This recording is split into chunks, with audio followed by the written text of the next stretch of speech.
Welcome back to Joygasm, a video game and movie podcast. I'm Russ. He is Steve. And DC Fandome 2021 has laid down the gauntlet in episode 246 today. October 21st. That's right. 2021. We're going to be dispensing with the typical pleasantries at the beginning and instead skipping right into our topic of the day, which is the DC Fandome 2021 reactions. So what we have done is curated a list of the various announcements and or trailers that were dropped that we found to be impressive, awesome, or otherwise nipple rub worthy. So having said that, if you haven't seen the DC Fandome presentation, it's probably a good idea to go check it out for yourself because there were a lot that they showed. And if you want to get the full experience, you go right ahead and do that. So speaking of the curated list, well, before I get into that, I almost forgot to tell all of you to be sure to shine the bat symbol on that subscribe button. Maybe show that notification bell some justice. That way you will not miss a single episode of Joygasm, which drops once a week. Every week. You liked that one, didn't you? I did. Clever.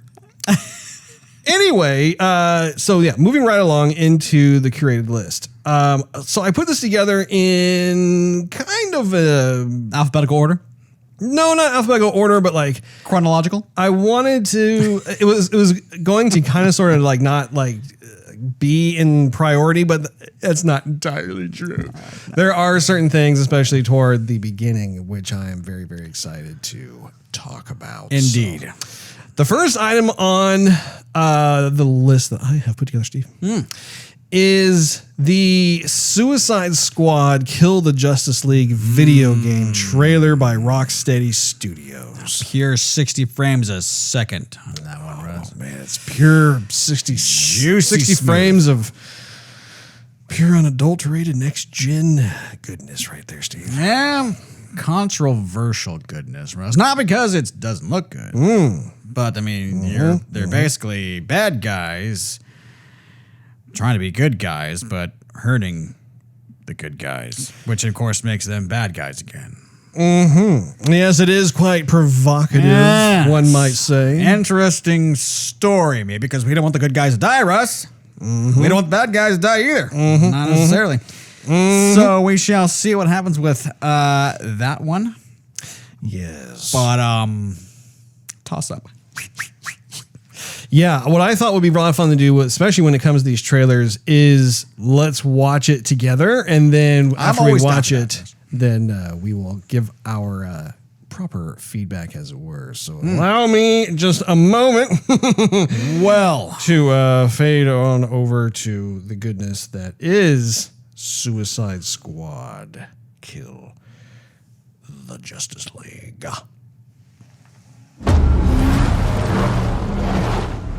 All of you are the worst of the worst of the worst. Still, you're good at what you do, even if what you do is far from good. Welcome to Task Force X.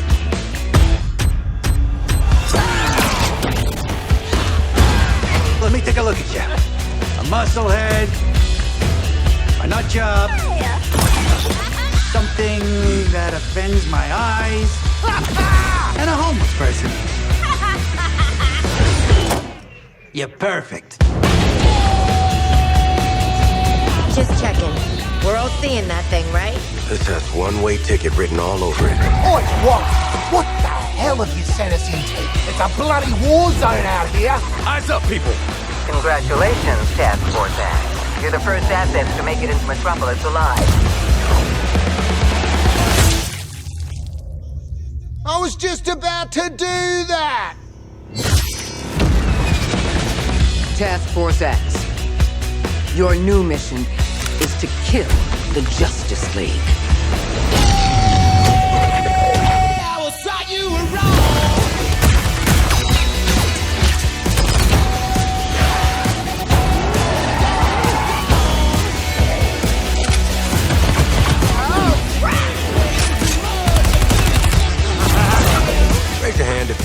Justice League is the worst idea you've ever heard? I kinda zoned out.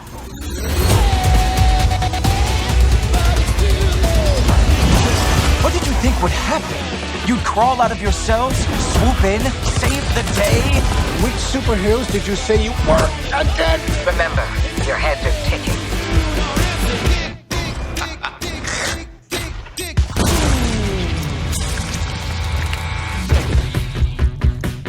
He's not gonna make it.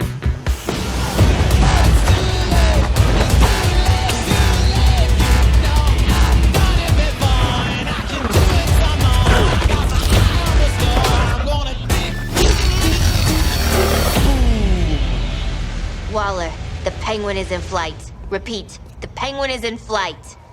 Then let's clip his wings. Oh my god, he's gotten up! Hitting him again. He's ran out the door! Somebody stop him! Did that get him? No! It very much did not get him. Waller! Blow up his head!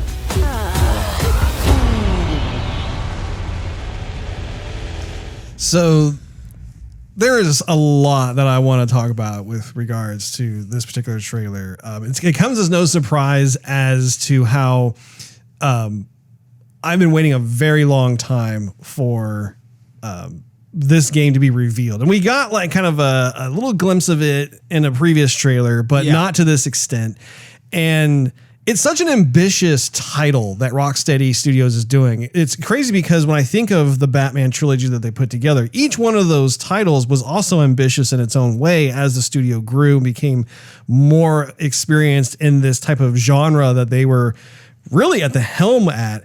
And so looking at what they've done in this trailer, I think one of the things that for me, I get really excited about is that this looks like a next generation game. It does.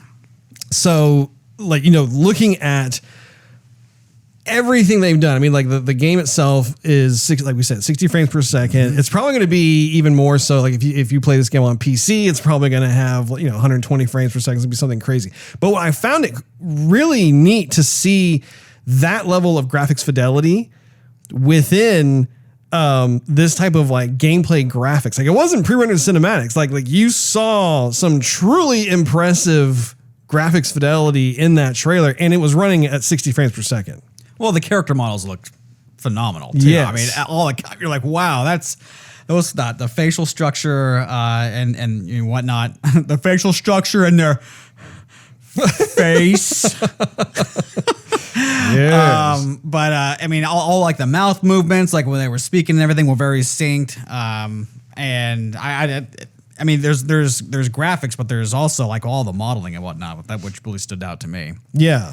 Well, and I think too, so we were talking before the show about how this game's premise, again, we don't know all the details of the story, but when we look at this trailer, it's a provocative storyline that flips this whole thing. Of course, Suicide Squad has always been around, but when you look at who it is you're going up against, was like Green Lantern we saw in there, the Flash, Superman. As the name suggests, kill the Justice League. So you were literally going up against the entire Justice League. At least the main characters, like, you have Superman, there was Green Lantern, Wonder Woman. We saw Batman's Batmobile. We didn't actually see Batman in there yet, but I thought it was cool how they included that as kind of a wink because of the fact that they were responsible for some of the greatest Batman games ever. And I didn't see any Cyborg or Aquaman in the trailer. They may be trying to save something. They're doling it out, which they should do. Yeah. So I was very much happy to see that because if you remember in the previous trailer, they end with showing Superman under the control. Right. I want to say Dr. Nefarious, and that's totally Brainiac or something. Yeah, Brainiac. Yeah. I think Nefarious. Dr. Evil. Yeah, exactly. And that by itself was like, whoa, like I got kind of terrified of that because Superman is the most powerful DC superhero in the DC universe. And to see that where like you are these other characters that are, with the exception of Man Shark, like you're having all these normal people who are going up against it. I am wondering how on earth are you going to be able to survive that? Yeah. I don't know. Well, I think also too, they probably didn't want to show you too much because, you're going to have the Batman trailer later on. You're going to have the Aquaman 2 trailer that's, going to be coming out. A couple others aside. They probably didn't want to overload fans too much. Like all of a sudden, Yeah. I mean, I could understand that. Yeah. And then you go from that to then this trailer where like you get little brief glimpses of the others, like some of the members of the other Justice League. And that is insane too, because then you realize, whoa, okay, it's not as if Superman wasn't terrifying enough. Now you're going up against like just the main staple of DC superheroes. These are not even like B level or C level superheroes. These are the top tier A level superheroes. And I think it's an original approach to how you would play a game like this, because we are so conditioned as gamers to like just think, oh, well, if I'm playing like a DC game, clearly I'm going to be playing as Superman or I'm going to be playing as Batman, right? Or one of the heroes. In fact, they also showed Flash in the trailer as well. Right. So to turn that whole thing on its ear and be like, nope, you are actually going to be playing as a member of the Suicide Squad. And oh, by the way, you're not just taking on like these henchmen of Brainiac, which again is brilliant, because I think far too often, whether it's in some movies or even in games, they rely too much on like those kind of like hapless henchmen that you're just kind of like, yeah, they're there and whatever. This though, you're just like, whoa, what's going to happen? Yeah. When's it going to happen? And everything else. So I'm just thinking if I have to fight the Flash, that's going to be a pain in the butt battle. That's just going to be annoying. Well, and if you think about it too, like, okay, so the Flash, because he's so fast and he can alter time and that sort of thing, like you're gonna be like, okay, what on earth is in store for us there? Green Lantern can literally conjure up anything he thinks of into something tangible, like a tangible reality using his ring. So again, that's going to be a huge challenge unto itself. Yeah. Batman is no one to be trifled with. He's the one that even Superman is kind of wary of. And we all know how, well, let me look at my shirt. I mean, I'm a fan of the bat. You know what I'm saying? The bat. But, yeah, you look at Superman, and then Wonder Woman is another one. Yeah, I could take Wonder Woman. I'm just kidding. Yeah. she would hold you down with her pinky. She'd be like, I'm sorry. You're like, I'm trying to move. Anyway, we could talk about that for a very long time.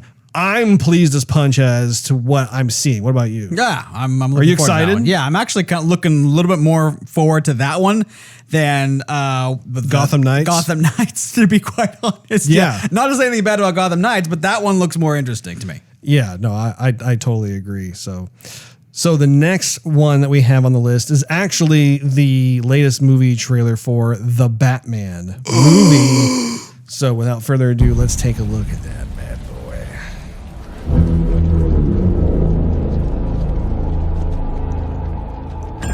Police!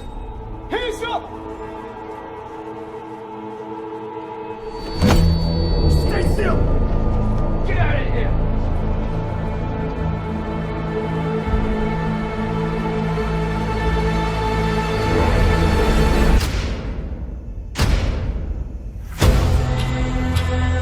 Fear is a tool. But when that light hits the sky, it's not just a call. It's a warning.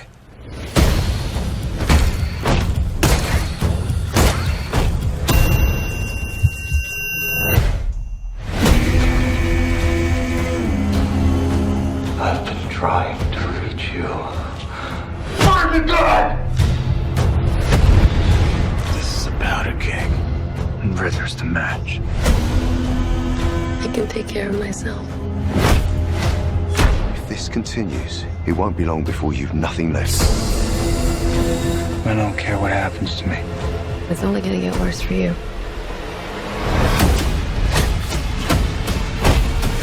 Whoa, take it easy, sweetheart. Hear everything they say, ain't you? Maybe we're not so different. Who are you under there?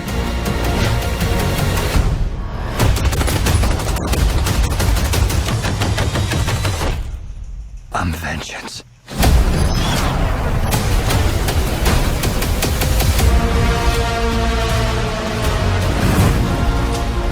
What's black and blue and dead all over? You. Dear God.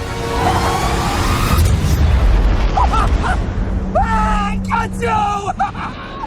I got you!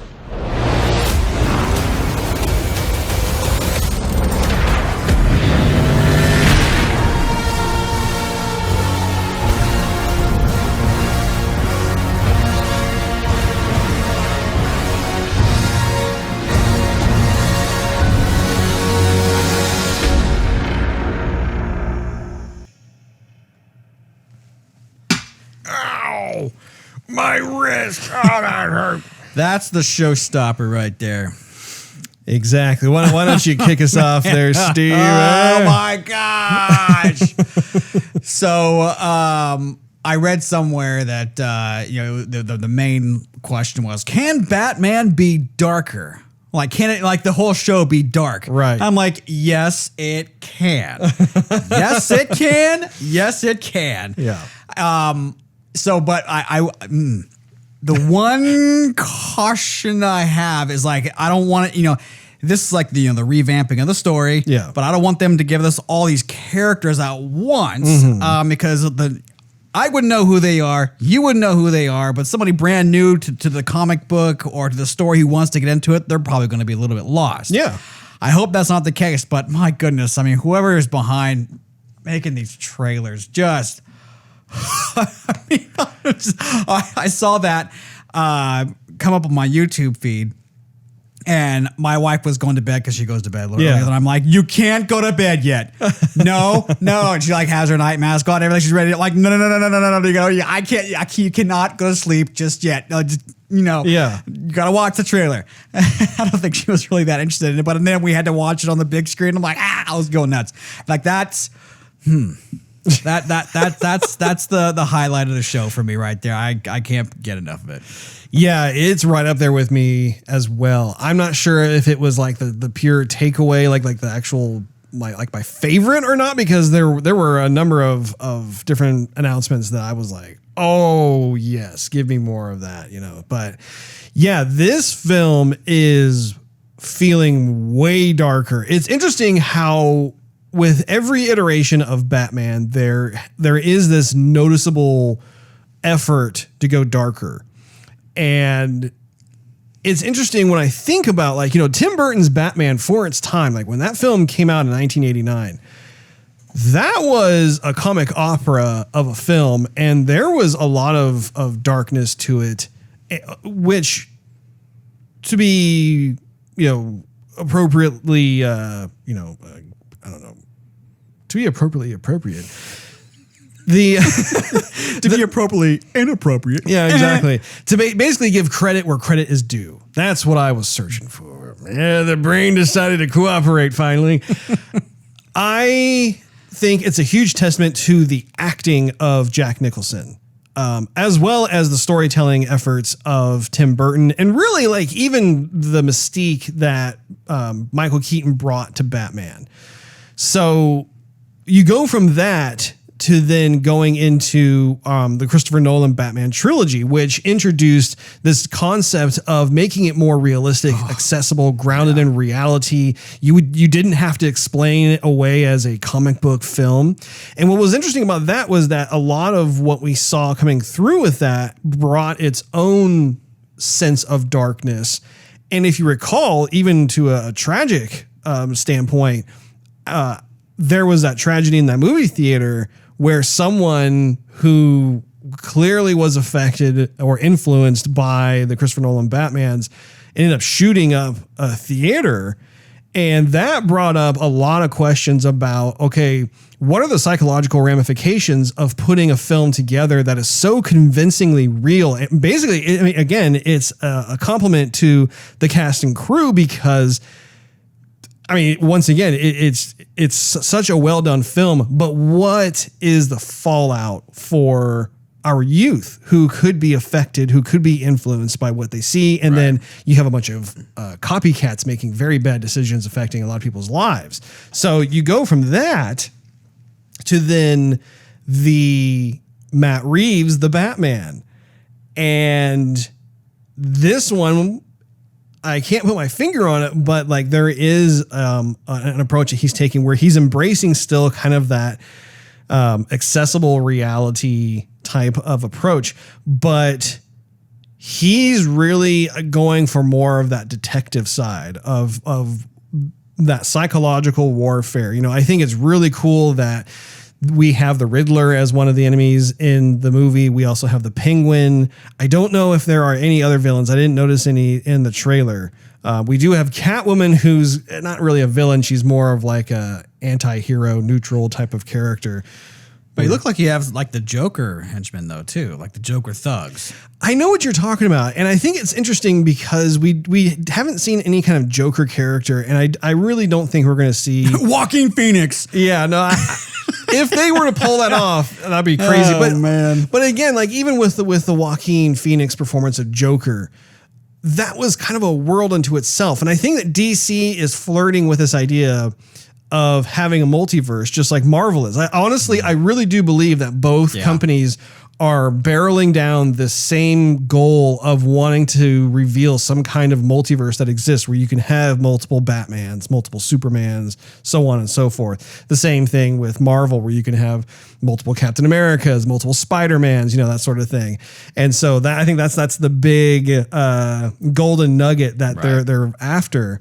And I do believe that as we see this film, that's actually kind of the vibe I get from this particular trailer. Is when I watch it, it definitely feels as if it could be a parallel world of Batman.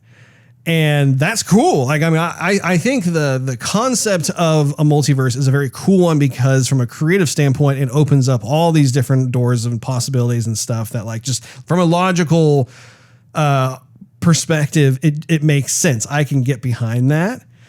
And in terms of what we've seen in the movie, I think the performances of all of the actors that we saw was really good. Yeah, really on the mark. Yeah.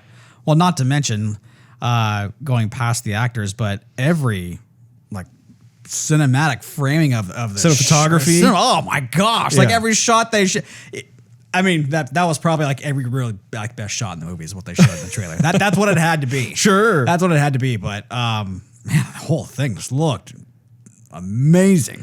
Yeah, no, it really did. Every single shot looked beautiful. I'm actually thinking about grabbing the trailer and just rendering out some still frames and then studying the color theory, like just basically off the color balancing that they did, and perhaps just creating some color palettes from it. Because to your point, I mean, every shot you're like, wow, he's really bringing back that film noir into it, which is interesting because Christopher Nolan didn't really lean into that as much. Right.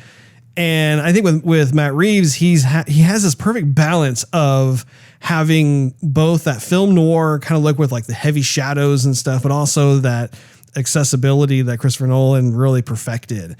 And not only that, but then the way that he's telling the story, at least, again, this is something that like I'm cautiously optimistic about. I don't want to like lose all my marbles over this until I actually see it in the theater. But in terms of what the marketing team has done with these trailers is, once again, we are being told that this is going to be a very cerebral Batman, which is awesome because I do think that the kind of more detective side has not really been exploited in the films as much. Like we saw a little bit in Tim Burton, Christopher Nolan, we saw a little bit of it as well. You know, he was deducing certain things, but we didn't see like that.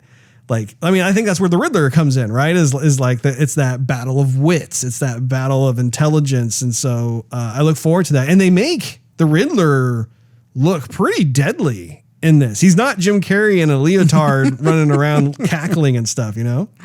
Right. Not be able to punch anybody. Yeah. Two-Face, show me how to punch a guy. Has anybody else told you you have a serious impulse control problem? None of that. No. No. What did you think of some of the other actors in there? I mean, we have Zoe Kravitz, who's going to be playing Catwoman. Right. Well, I think you have, if I read IMDb right, I think Colin Farrell is in it as Oswald. Yes. Cobblepot. He is Oswald Cobblepot. He is Penguin. But did we see him in there? Yes. I mean, that's what I thought, but that didn't look like Colin Farrell like whatsoever. So that's one of the big things about just some of the pictures that have been released over the past couple of years is they've shown him in his full makeup. He doesn't look like Colin Farrell at all. Like he looks like a completely different person. He sounds like a completely different person. Yeah. I feel like this could be his defining moment in terms of being more of that chameleon actor, because we've seen like he acts a lot the same in a lot of movies. Well, like I was gonna say, like there's that one movie that we watched recently, the Guy Ritchie film. What was it called? It was like No, I know what you're talking about. The Gentleman, or I think something it like might that. have been The Gentleman, yeah. But he plays that character where he runs some kind of like gym or boxing ring for the youth. And I really liked him in that role. I felt like that character worked really well for what it was. And so for this one though, he's totally unrecognizable. Even the sound of his voice sounds different. Yeah. I'm very excited about that. Me too. Yeah. Because I saw that and I thought, man, there's got to be a mistake. Like maybe there's like another Oswald Cobblepot or something. And, maybe they can't be him. And I watched the trailer again. I'm like, I still don't see it. Maybe it's a different character. Yeah. So yeah, can't wait for that one. Did you notice who Alfred is? Yeah, it's Andy Serkis. Yeah. So what are your thoughts on that? I am down. I mean, Alfred is usually played by an older gentleman. Yeah. But I mean, it doesn't have to be. But I think this is going to be interesting for him too. He's not going to be kind of the wacky, evil. I mean, he's been a villain, like he was one of the villains in Black Panther, for example. Of course, he was very wacky playing the Gollum. Mm-hmm. So this is something that's going to be more serious for him, and I'm looking forward to it. He is another one of those chameleon actors where, like, I think about when he was in the movie King Kong as that kind of like gruff sailor type who gets eaten by that one. Like, I didn't see that one. You never saw King Kong, the Peter Jackson King Kong? I didn't. That's pretty good. You should see it. I thought so anyway. But yeah, when I think of the various roles I have seen him in, he's very methodical in his roles, and I'm always a big fan of actors who can really just lose themselves in those particular roles, and you don't even like see the actor acting anymore. So that is a lot of fun. Anyway, do you have any other thoughts about that, Steve? How excited are you to see that movie? Like, do you think you're going to like it more than the Christopher Nolan or the Tim Burton Batmans? I think I'll probably like this one more than the Tim Burton Batmans, but maybe not as much as the Christopher Nolan's Batmans. Maybe that. I mean, that's a high mark. At least the first one and the second one. The third one, I wasn't too excited about the third one. Okay, but I mean, yeah, when this one comes out, we're gonna have to be putting our notifications on, like Cinemark is gonna open tickets for sale right now. We're gonna have to buy those tickets immediately. Yeah, and depending on how well it's received, we could be blessed with maybe a trilogy from Matt Reeves, exploring some of the other villains and other types of situations that Batman finds himself in, which I hope is the case. You know, I'm really rooting for this movie to do well, and everything I've read up until this point from folks who kind of have more of an insider track, I mean, they're signing off on it. Like they're like, you know, he's really doing a good job on this. This is going to be cool. I'm just curious about, okay, how dark are we going to get? Is this one rated R or is it rated PG-13? That's a good question. I don't know. I want to say they're probably shooting for a PG-13. But again, I don't know that for certain. Moving on from there, so they also had a Flash trailer for the first time where we get to see the Flash kind of meddling in some alternate timelines, aka the multiverse. So let us check that one out. Tell me something. You can go anywhere you want, right? Any timeline, any universe.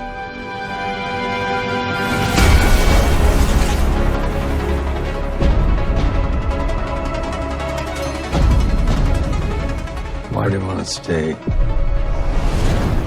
fight to save this one. You changed the future. And you changed the past.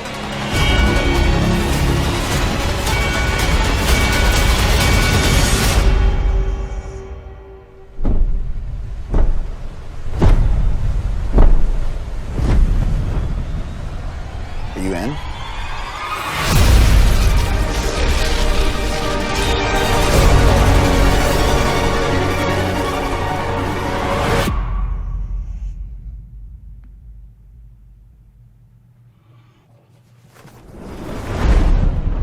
Holy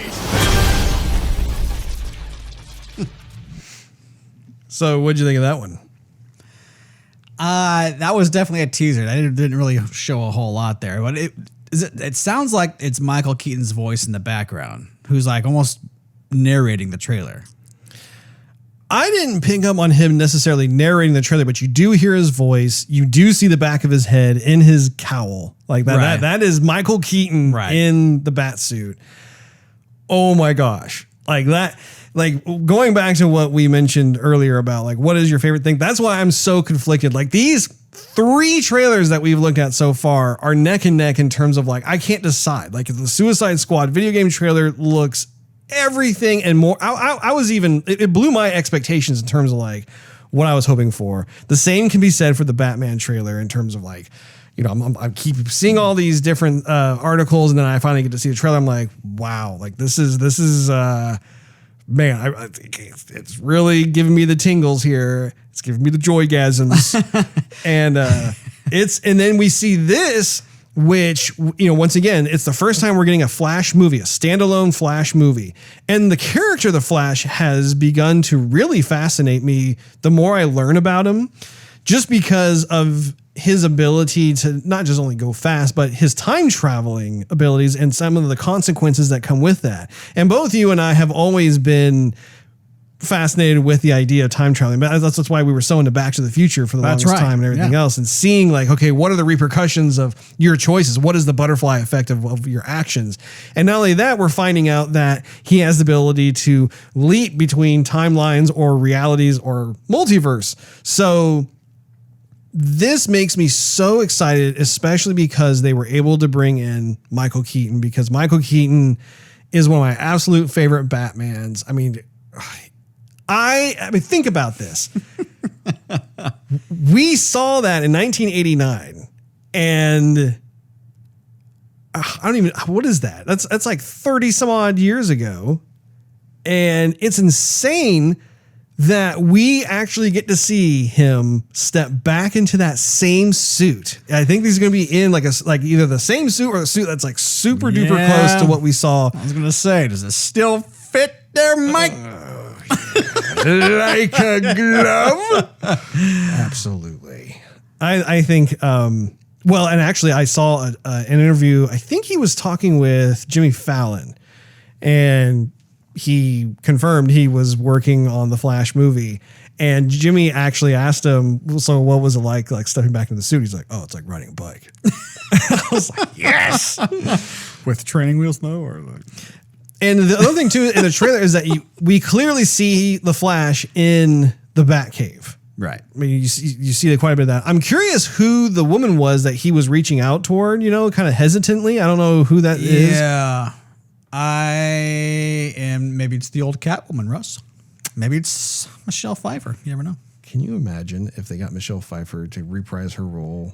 I don't think that is her, but I mean, golly, man, like I would have such a heart attack. I would literally have, Russ, I told you not to eat the extra hot dog. No, Michelle Pfeiffer. It's one of those things where like all these things, once again, like it reminds me when I'm in junior high and we have those nerdy conversations while we're hanging out with our friends about, wouldn't it be cool to see this happen in a movie? And we're actually seeing these things happen before our eyes. I mean, it's like, can you imagine like if that was like a surprise that they dropped in that? I mean, I would literally like have like a joygasm heart attack. I would have a smile on my face and I would just be dead. I'd be like, yep, I'm good. I'm good. You'd be like the Joker after they found his body from the fell off the clock tower. with the little laughing box. That's right. Within the jacket pocket. Yes. Absolutely. The one thing I am a little bit nervous about this one, though, is that the Flash is always kind of like this comic, relief character in the Justice League. And so depending on when like the movies get released, you're going to have this dark Batman, and then you might have this very jokingly kind of Flash Batman, which Michael Keaton wasn't playing the whole lot of jokes in his Batman series. So I don't know how those two are going to jive and kind of fit together, and I don't know. Well, it might be that he goes through a bit of a maturing process, because especially after we saw Zack Snyder's Justice League movie, I think he grew up quite a bit after that, after going through everything that he has gone through, and especially going into this situation. I think that there will be elements of the comic relief, which is okay in my book. But at the same time, they're going to be introducing some pretty, if they do this movie right, they're going to be introducing some pretty heavy plot points that is going to be resting on Barry Allen's shoulders. And so that's going to force him into this situation. I do think that in terms of offering contrast with how brooding Batman is, he'll probably be a little more comic-y when it comes to that in certain scenes. But the main question that I have when it comes to this film is, how does it fit into the overall DCU? That's what I want to know when it comes to all these films they're working on, because it's no secret that DC has struggled to create this cohesive ecosystem like Marvel has with its previous films. And so like you'll have like certain you'll have certain DC films that are really big and epically successful, but not so much do they kind of sew this common thread with each other. We have seen certain instances where like there are efforts for that to be made, and when they do that, it actually causes everybody to get really giddy in their seats, because they're like, oh yeah, cool, the universe is connected, and that's a very good thing. The reason I bring this up is that the Flash is a pivotal character within the Justice League and within the DC Comics universe, in the sense that, are they going to cause him to basically be the vehicle for a reboot? Don't know.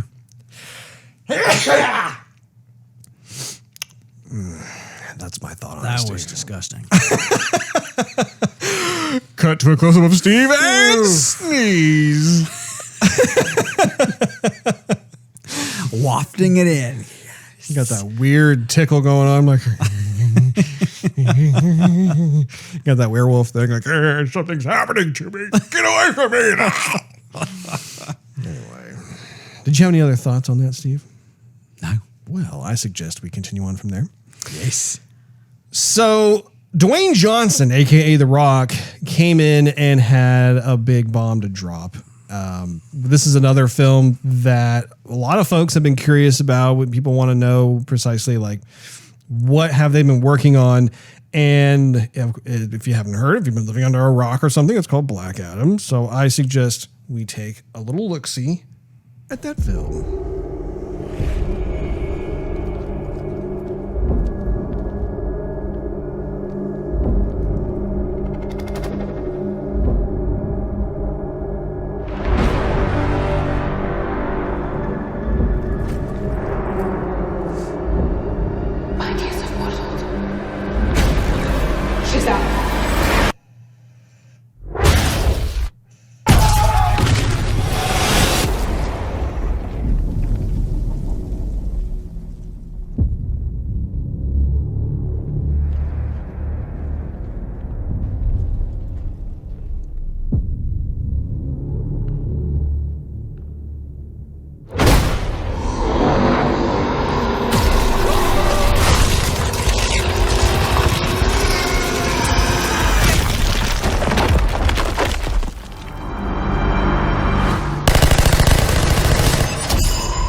So the Black Adam, as it were. Thoughts? Don't think they showed enough with that, Russ. I know it's been just a teaser, but I mean, we also saw a little bit of behind the scenes previously in an earlier episode, probably like the previous DC Dealy Do. And so I mean, I really didn't think the trailer was put together all that well, to be honest. I mean, it did seem like it seemed like it was struggling to hold my attention, and then when it was trying to hold it, they just didn't show a whole lot of action or story or really anything. Any kind of scenes where you would go like, oh my goodness, and like slap your brother. Did you see that? Child Protective Services. So I don't know. I mean, I'm not gonna say I'm gonna judge a movie by its teaser, but I kind of was hoping they would be a little more exciting. The film itself is still very much in production. It's not close to being finished yet. This was like July next year or something like that. I think so, yeah. It's clearly work in progress. They wanted to have an announcement trailer. That's what it is. It's not even really a teaser trailer. I think it's too early for even that. I think it's literally they wanted to put their flag in the sand and say, yes, this film is real. It's tangible. Here's like a brief scene that we can actually show you that doesn't have too much CG because we're still shooting. We're still working on it. And that, in my book, that's fine because I mean, like, especially in today's world, like you have all kinds of delays and mishaps and COVID and whatever else. And so I'm not going to judge the trailer too harshly. I'm just thankful that we actually did get to see something. And I don't really know much of anything about Black Adam. I don't collect the Black Adam comic book. I know that he's a very powerful character in the DC universe. I don't know if he's more powerful than Superman or maybe he's as powerful as Superman. I mean, like there's quite a bit there. And I don't even know if he's straight up a villain or if he's like kind of a neutral character or what the deal is. Again, I have not read the comics. Well, I think it's safe to say he's about as powerful as Shazam. Indeed, Steve. You know what I noticed in that trailer, though, too? What'd you notice, Steve? That the sound effects that they were using for, like, the energy, or not necessarily lightning per se, but like the crumbling rocks and stuff, sounded a lot like they took little sound effects blips from the Injustice game. Really? Yeah. I mean, I'm probably totally wrong, but I mean, I was drawing some parallels there, Russ. Really? Sounded pretty similar to me. Similar to you, eh? It's similar to me. It's kind of it was unfortunate we didn't get really to see Dwayne Johnson's face as Black Adam, or at least like a little bit of like a glimmer or face something. in the announcement trailer. See it. Trust me, you'll see plenty of his face in the official trailer. In the movie, you'll see it. No, like you'll probably see it in the teaser trailer once that comes out, and then you'll see it in the official trailer. There's plenty of time for that. The whole purpose of this announcement trailer is to drum up that hype and that mystique and that wonderment, Steve. Yeah. You can't just blow your wad at the beginning and be like, we got more. The wonderment is definitely there. I just don't think the hype is there, Rush. At least not for me. Watch, he's going to have a complete change of heart. He's going to see the movie and he's going to pee his pants. Yeah. I should have brought that empty bottle in the theater with me. All right. Back to business. So the next trailer that I think is worth checking out for sure is Gotham Knights Court of Owls, which, if you recall, Steve, I don't. The developer is WB Montreal, who has they've been handling kind of the other versions of the Batman, like Batman Origins, that sort of thing. So without a little further ado, let's take a little look-see at that one, huh?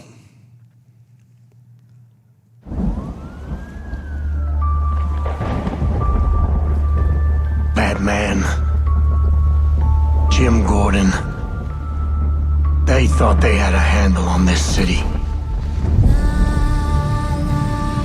They never did. You don't stand a chance.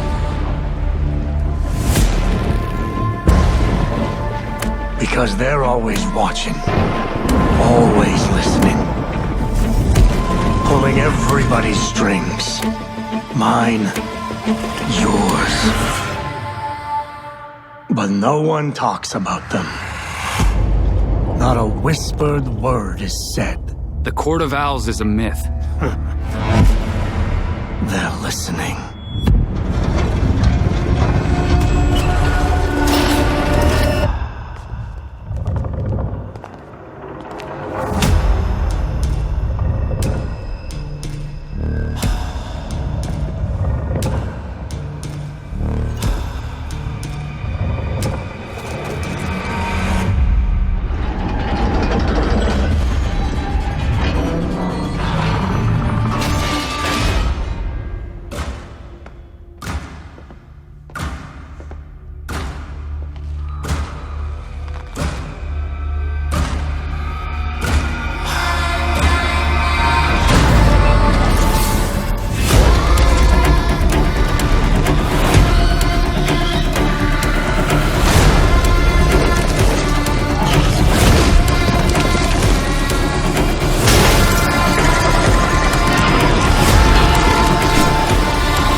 If you really want to go down this rabbit hole, you need to know there's no coming back from it.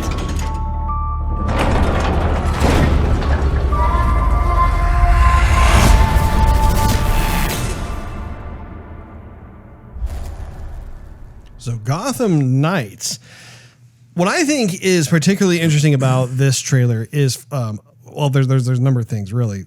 First of all, is the fact that they are using the same game engine that Rocksteady Studios is using, but it's the older engine. It's the Batman Arkham Knight engine, I believe, is what they're using for this. They have not been able to actually get the latest and greatest engine, simply probably because they're using it. They're working on it right now for Suicide Squad. But it does make me happy that they have, at least again, I could be wrong, but I'm pretty sure they have acquired the Batman Arkham Knight engine from Rocksteady Studios.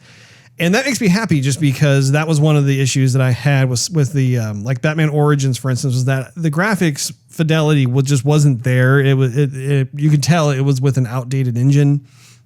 And I think that's one of the challenges between these two studios, where clearly Rocksteady is the one that's defining and moving ahead with these bleeding edge updates to the game engine. And then WB Montreal is able to tell these additional stories using what is already finished. So there is kind of like that one, I don't know, frog leap, I guess, or what you want to call it.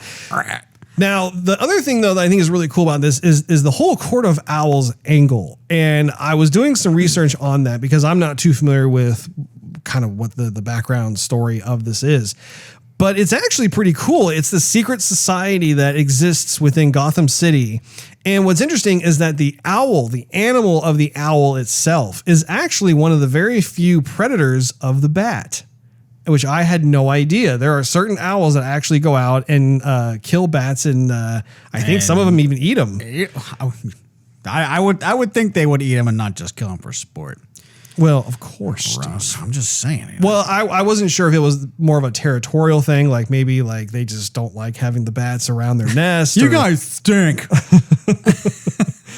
So I thought that was really cool because of obviously the setting is in Gotham. What I find to be, again, it's this weird missing element, though, is that we are led to believe that Batman does not make a showing in this game, how this is very much decidedly a focus on Red Hood, on Batgirl, on Nightwing, on Robin.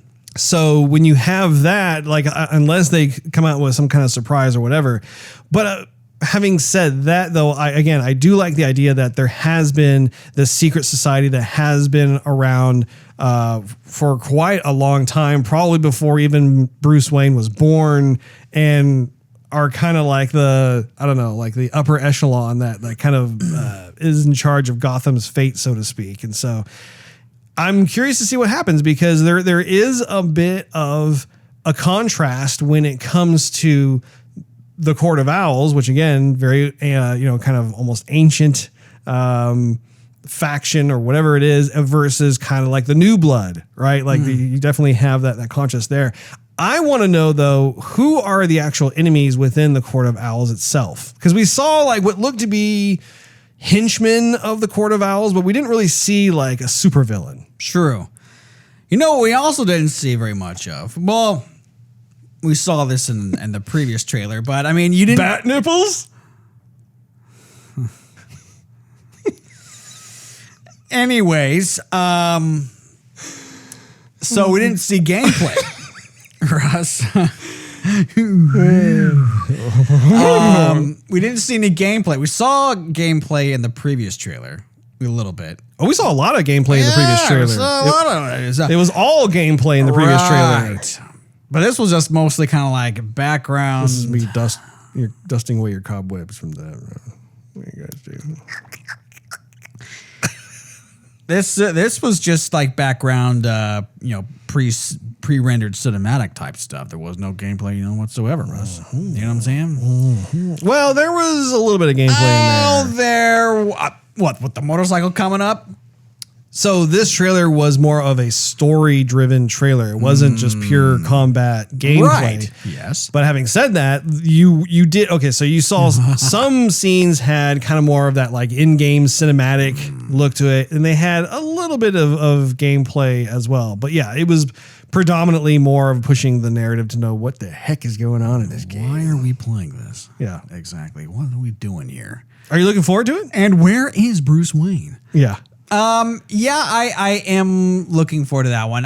But like I said in the beginning, I not as much as the Suicide Squad game. Not as much. Yeah. No, that's understandable. Is it? You understand? It is. It is understandable, Steve. I think. What were you going to say, Steve? Sorry, go ahead. I was just going to say, you smell what I'm stepping in on.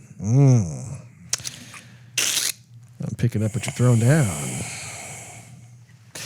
I'm looking forward to both games. I am more excited about the Rocksteady Studios' efforts with Suicide Squad, but this game doesn't look to be any slouch either. Again, I think it's a really good formula to be able to use the pre-existing engine that Rocksteady already perfected.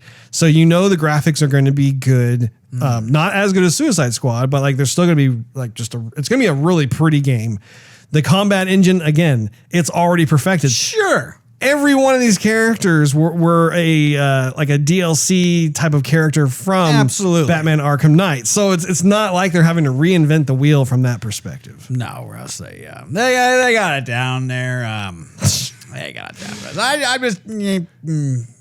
just gonna hold my own for a little bit. I'll see what happens with that game, Russ. I don't know. I'm just not as thrilled with that one. Not as thrilled. Did you talk to the developer, Steve? Or did they give you a little behind the closed on the doors demo? The old bat phone. Hey. What are you guys doing over there, actually? I know you don't know me. But, like, who are you? I'm a big deal. Yeah. They call me Cranium. The final thing on my list that I wanted to talk about, and this is important too. Oh, hi, Steve. How you doing? Oh, hey. Yeah, I see. It's really important. Yeah. Staring to his little baby blues right there. Oh, hey, boy. You can tell we got another thing coming up. Oh, man. Anyway, this is not a trailer. This actually was an announcement by DC that occurred over the weekend during the DC Fandome. And it was that Superman was getting a slogan change, which was pretty crazy when I saw the article on this. And as we all know, Superman's slogan is truth, justice, and the American way. Well, they came out over the weekend and announced that they are now changing it to truth, justice, and a better tomorrow.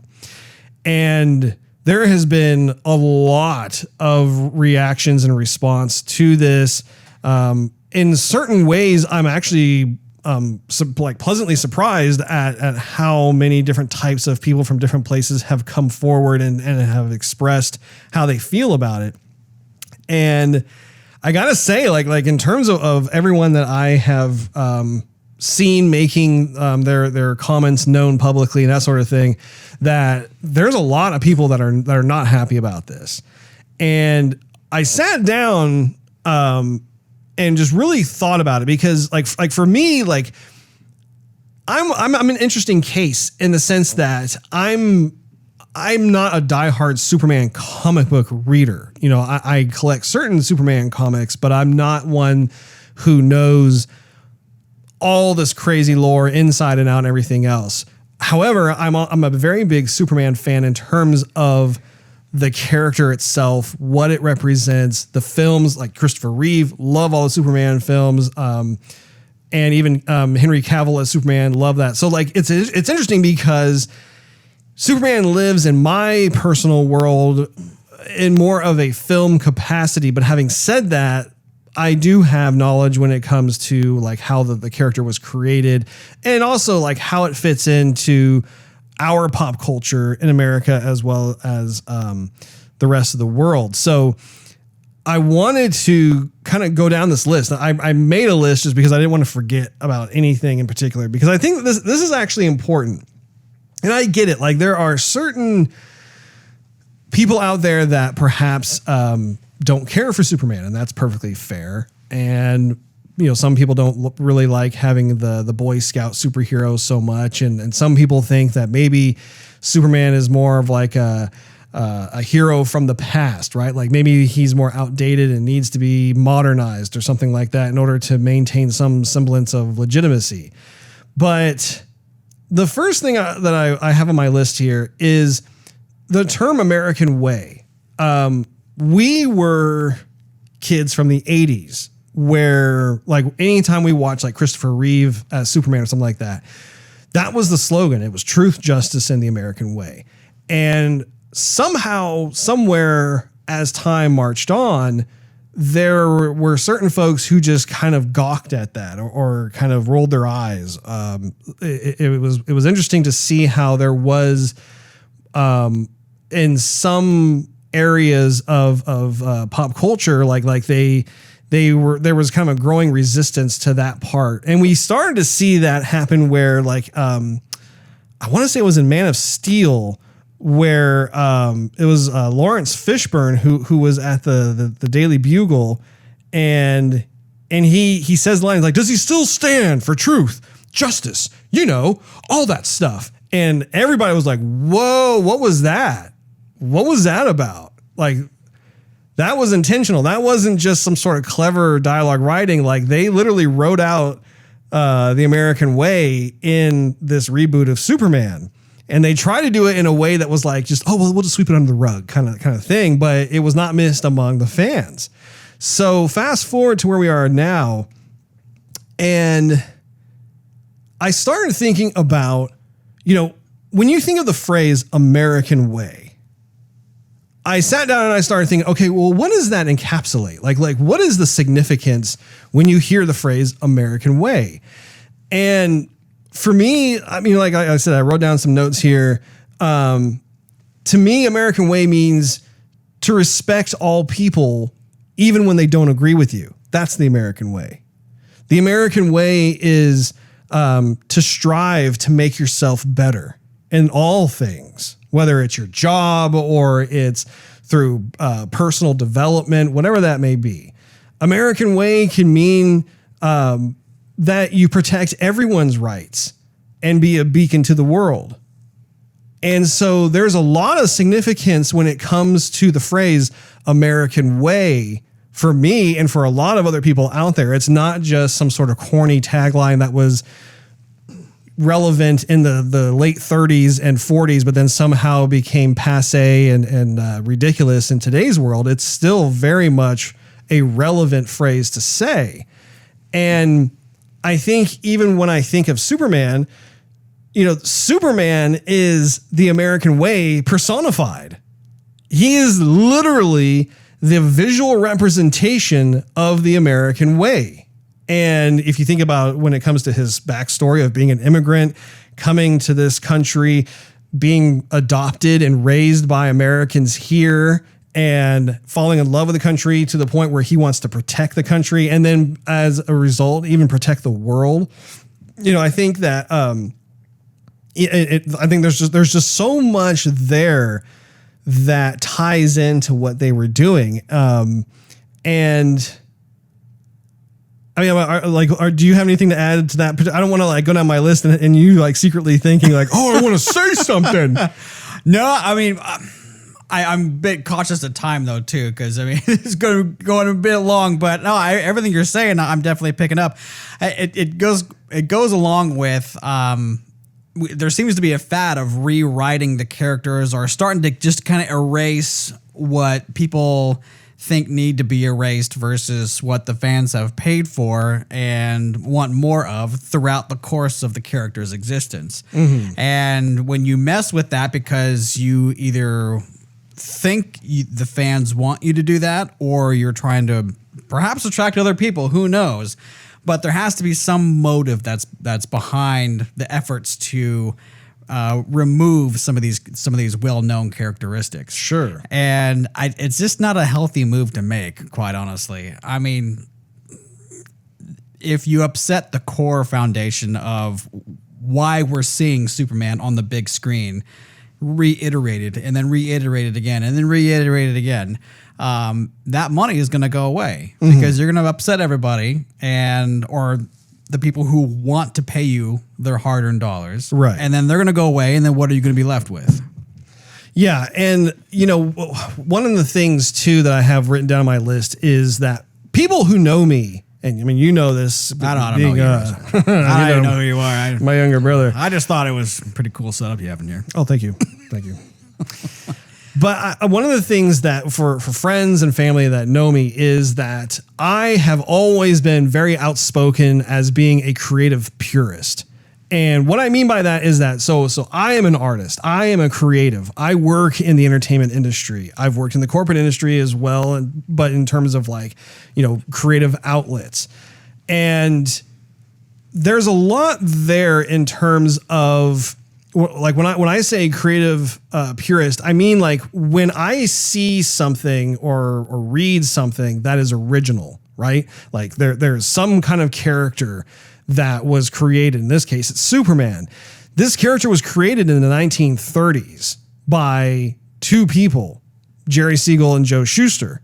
And they went through a lot of effort. They went through a lot of trial and error in terms of like trying to get like their character realized. And if you look at their history, you could see it wasn't just like, oh, we came up with this character, we had no problem, and we published it, and we're millionaires. Like it was not like that at all.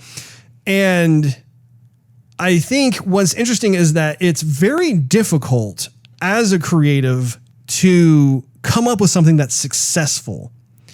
And I don't say that lightly because it is like one of the biggest challenges that creatives have is how do we introduce a brand new IP with brand new characters in a brand new world that has staying power.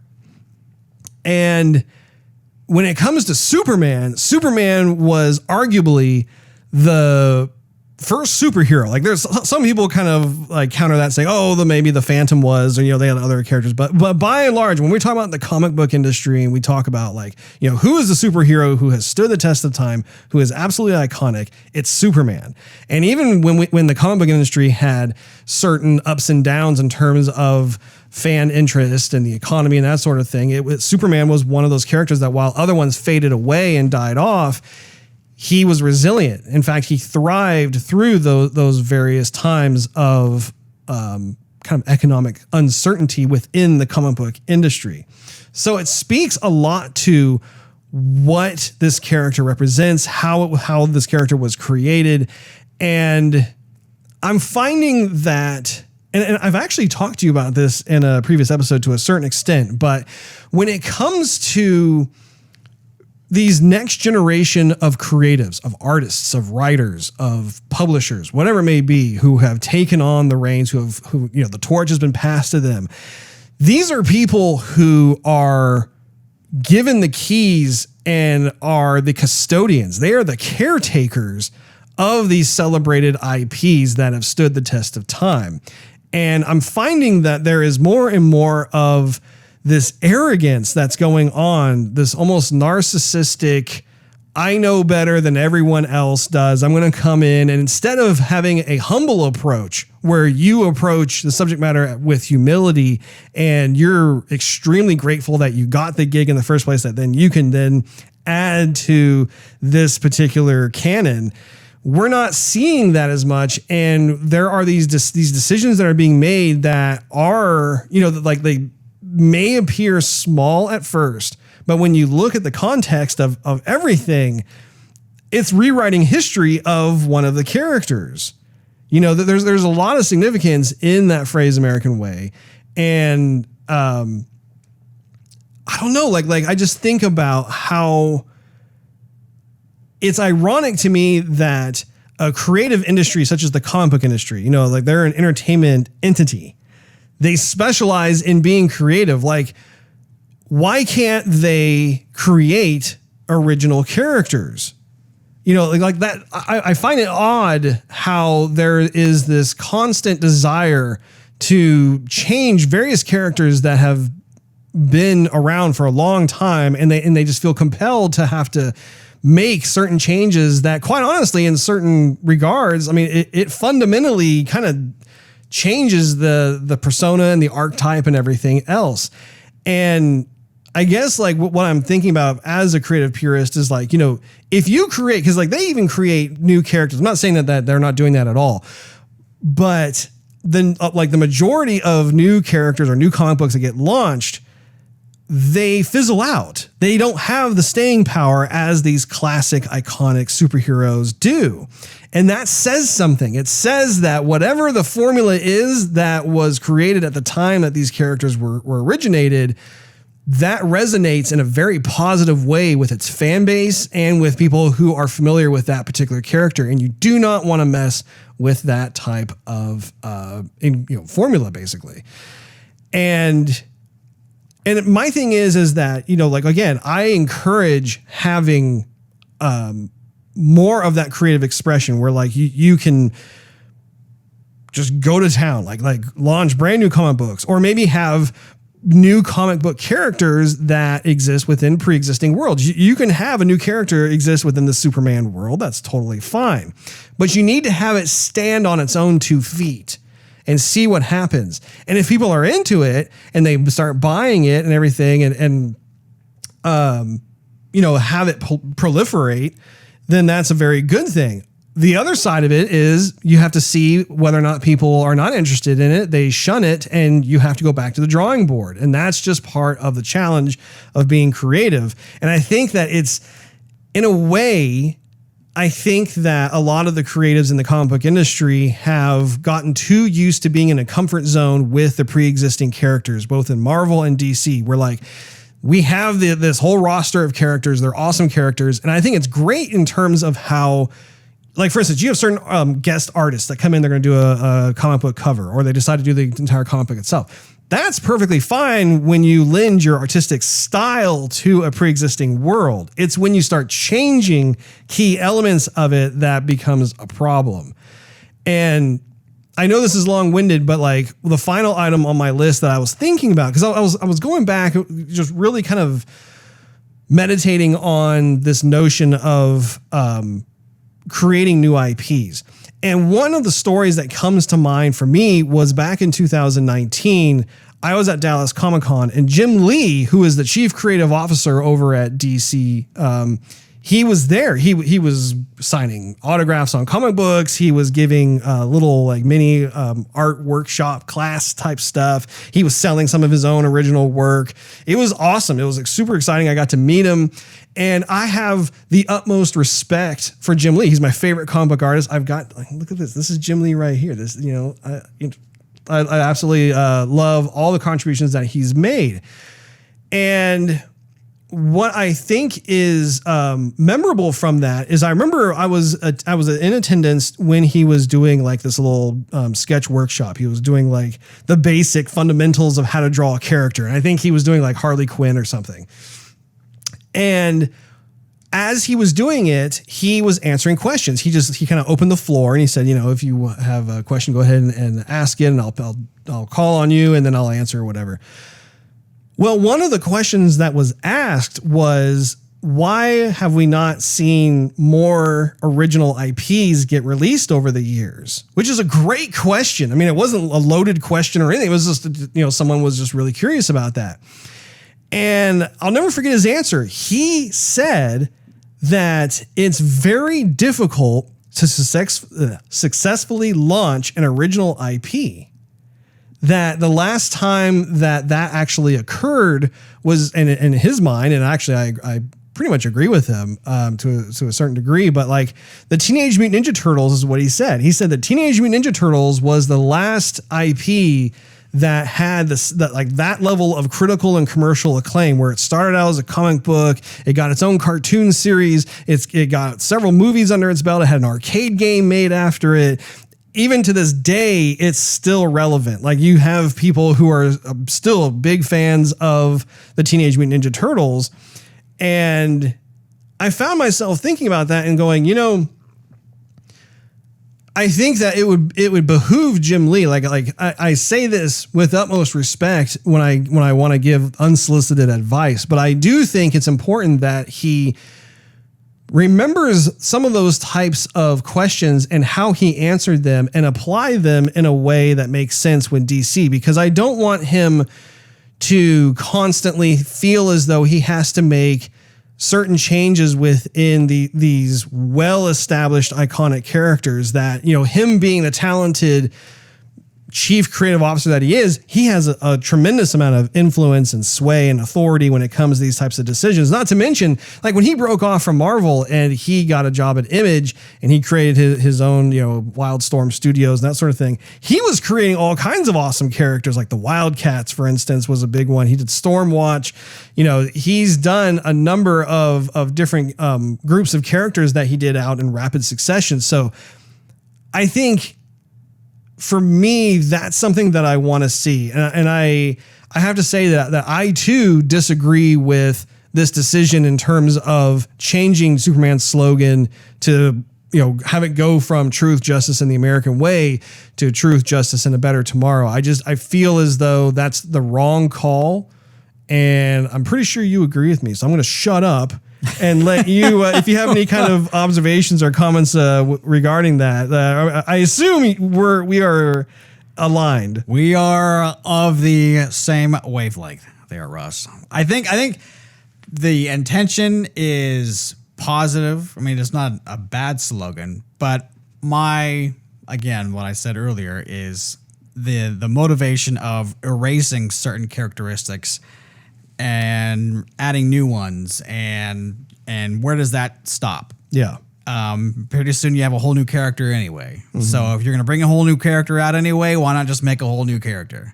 What risk is there in bringing a new IP with what you want to say with today's day and age versus the risk of losing the fandom from everything that they love and endear with the characters they've grown up with? And if to me, the risk is lower bringing out a brand new character, giving them a different motto, give them a different history, give them different beliefs, whatever they want to do, different swagger. I think the risk of that is lower than the alternative, than changing the characters that we've come to know and love. Yeah, I definitely think that in terms of the just the artists and the writers and just all the creatives out there, I think that it doesn't do anyone any favors to rest on one's laurels. That I think that just pushing forward and taking those risks, taking those challenges, seeing what you can come up with. I have no doubt that they can come up with things that are just as cool in a different light, a different capacity, that doesn't marginalize or change other types of pre-existing characters.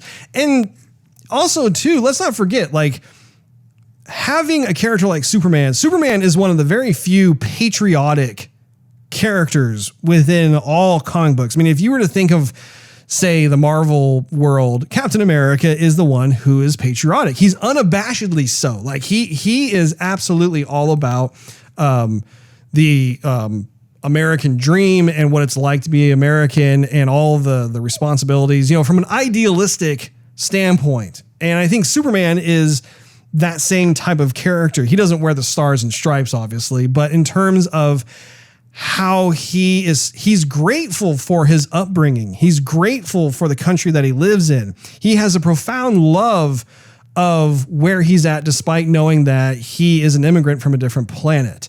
You know, his love is American, Lois Lane. And so I don't think it's fair to diminish also the nod that the two gentlemen who created Superman were very purposeful in putting together for that. So I don't know. I'm going to keep hoping that maybe they'll decide to switch it back. Reverse the decision. Yeah. I mean, that's a very easy thing to do, and we'll just have to wait and see. That wraps up this episode of Joygasm. We thank you for hanging out with us. If you enjoyed this episode, we invite you to check out patreon.com/Joygasm, where you can enjoy exclusive perks and early access to the show. Not to mention, it continues helping us financially do the show. You can also click on that subscribe button as well as that notification bell. That way you will not miss a single episode of Joygasm, which drops once a week. Every week, minus the burp. And while you're at it, do a search for @Joygasm TV on your favorite social media platform of choice. We are on most of the main ones out there. And last but not least, do a search for Joygasm TV on Twitch to see us stream our gaming adventures live every Wednesday night at 9:30 p.m. Central Time. We will look very much forward to hanging out with all of you next week. See you guys.